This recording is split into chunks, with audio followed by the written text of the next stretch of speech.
Hi, my name is Michelle Phoenix, and I'm a speech-language pathologist who's practiced clinically with young children about birth to 5 years old. I'm also an assistant professor in the School of Rehabilitation Science at McMaster University and with CanChild, and I'm proud to be a member of this research team. I was asked to provide a short video about how to set goals collaboratively with families using a family-centered model in telerehab practice. And I'm going to suggest it's not very different than what we would do in person or using a different model of therapy. Please keep in mind that I've done my best to combine both my own clinical experience with what we know from the evidence, but you can, of course, feel free to tailor any of these suggestions to your own clinical environment. I would begin by asking families about their big picture. So questions might be, what brings you in today? What's the most important thing? What's of concern to you and your family? A creative question that I've seen used is, if I had a magic wand, what would you want me to do with it? So what is the issue that we're trying to resolve here? That might give you an idea about what is of most priority to the family and where they want to focus their attention. Answers that I've gotten from families could be anything from, I really want my child to make a friend. So we might target social skills and social language.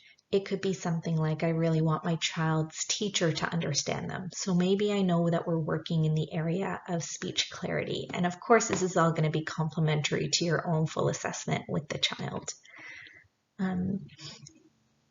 Sometimes you might get something like, I really want my child to sleep through the night. And you might have to reflect on whether or not that's within your own scope of practice and or if you can support the family in that goal area. So as an SLP, we might help families with bedtime routines and help the child to understand the expectations around bedtime.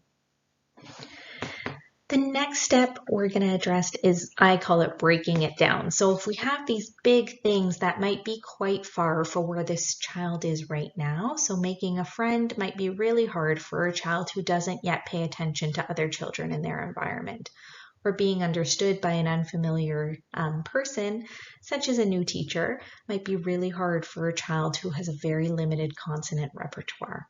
So you're going to use your own clinical knowledge and your clinical judgment to think about, if that's the long-term aim, what's our immediate next step to help get there? And you can share that information with families about where their child is at and where they can be going and some of the steps you might see in between.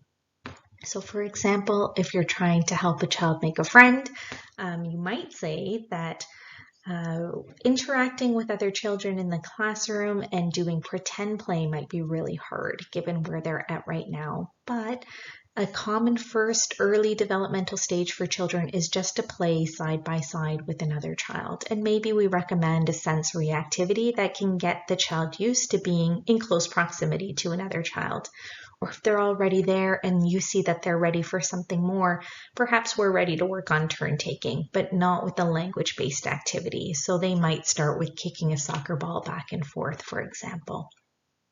If we're working to build a consonant repertoire, you could give the family some information about what's an earlier, easier sound to start with, so something like a bilabial, versus what's a more difficult sound, so something like an S or an R might be hard to achieve early off.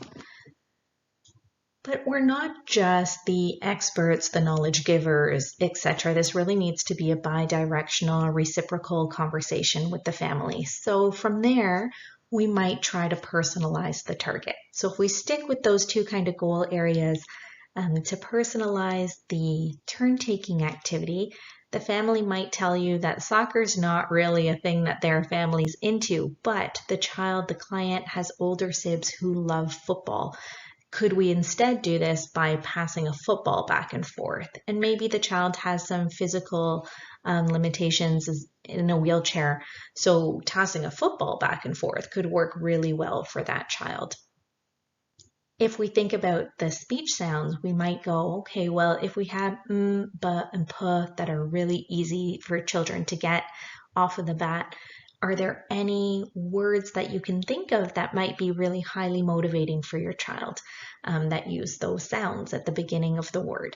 And the parent might say, yeah, they call their grandmother Mimi. And you recognize Mimi is a really great early target. It's got a simple structure. It's got like that is right there at the front of the word. You can work with the family to figure out how to create that as a goal. On the other hand, if the family says, oh yeah, my kid loves marshmallows, can we do marshmallow? You might then say, well, that's a longer word. It's got a lot of complex sounds. Maybe instead, when they eat the marshmallow, you can be working at, this tastes good, to try and get that M sound in there. So that's a couple of examples about how you might personalize a target. And from there, you're going to think about a personalized action plan. So we very often make some recommendations. We do some practice together, whether we're online or in person. And there's a hope that a family would continue to work on these things between sessions.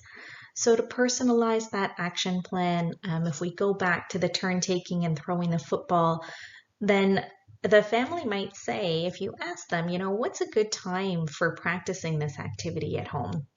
And they might say, oh, we're out at the football field like 4 times a week between practices and games for the older sibs. And, he usually sits on the sidelines watching. And you can say, well, that would be a great opportunity with another child on the sidelines or a sibling or a parent to work at passing that ball back and forth and see if you can get that turn-taking structure going. So then you've got 4 practices in a week. That's great.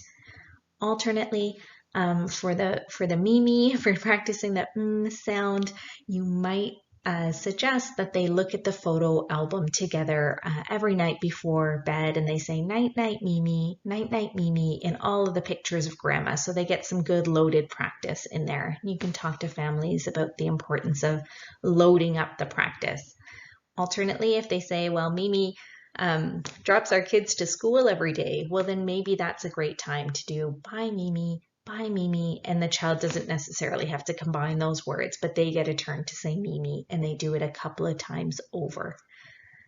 So these are maybe some basic examples that you could use or you can alter depending on the age of your client. So if it's an older client, the family's big picture might be really about the client's own area that they really want to work at. Depending on the environment that you're consulting to, you could do daycare-based goals or home-based goals, for example. If you have any questions or you'd like to follow up, my name again is Michelle Phoenix, and you're welcome to email me at PHOENIMP@McMaster.ca. Thanks so much. Take care.